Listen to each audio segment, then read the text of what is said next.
गस्त अवसर में एमओयू स्वाक्षर होबार रही जो एमओयू ओडिशा रे इन्वेस्टमेंट बा निवेश सुजोग को बढ़ाइब निवेश क्षेत्र में ओडिशा रे एक बड़ प्लाटफर्म सृष्टि करिब सिंगापुर सहित संपर्क को मध्य मजबूत करिब ए गस्त एवं एमओयू बोली बा चुक्तिनामा बोली कहिसंती मुख्यमंत्री विभिन्न क्षेत्र को दृष्टि रे रखी यह आलोचना बेस गुरुत्वपूर्ण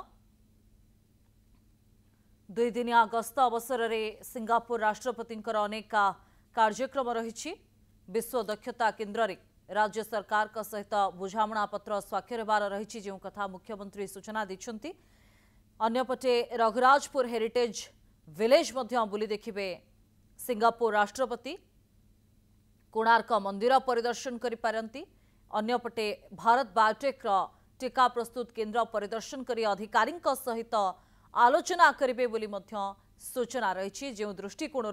ये गस्त बेस गुरुत्वपूर्ण दुई दिन गस्त मध्य सिंगापुर राष्ट्रपति महोदय भुवनेश्वर वर्ल्ड स्किल सेंटर परिदर्शन करने सहित विश्व प्रसिद्ध कोणार्क मंदिर परिदर्शन करिवार कार्यक्रम रही मो सहित आम राज्य मंत्रिमंडल सदस्यगण एवं राज्य सरकार वरिष्ठ अधिकारी माने तांकर सहित विभिन्न क्षेत्र में संपर्क को किभली भाव में अधिक सुदृढ़ करने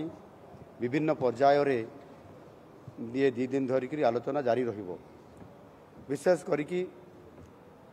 सहरांचल योजना बंदरर परिचालना आम राज्य मंत्रिमंडल सदस्यगण एवं राज्य सरकार वरिष्ठ अधिकारी माने तांकर सहित विभिन्न क्षेत्र में संपर्क को किभली भाव में अधिक सुदृढ़ करने विभिन्न पर्याय ये दी दिन धरिकी आलोचना जारी रहिबो विशेष करिकी सहरांचल योजना बंदरर परिचालना लॉजिस्टिक सबुज शक्ति और दक्षता विकास कार्यक्रम रे तांकर सहित अधिक सहयोगर संभावना रही एवं सिंगापुर सरकार सहित ओडिशा सरकार अनेक गुड़िए कार्यक्रम तांकर सहित एमओयू साइन होबार कार्यक्रम अच्छी ताहा निश्चित भाव में जिते बड़े कार्यक्रम एवं एमओयू साइन हो आम ओडिशा रे इन्वेस्टमेंट एवं सिंगापुर सहित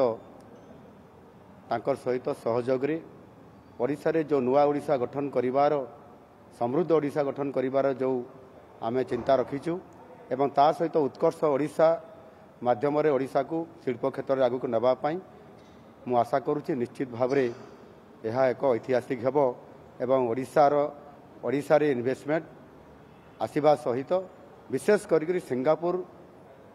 देश सहित आम ओडिशार संपर्क को बढ़िबा सहित इन्वेस्टमेंट बढ़िबो जहा द्वारा ओडिशा उपकृत हो पारिबो।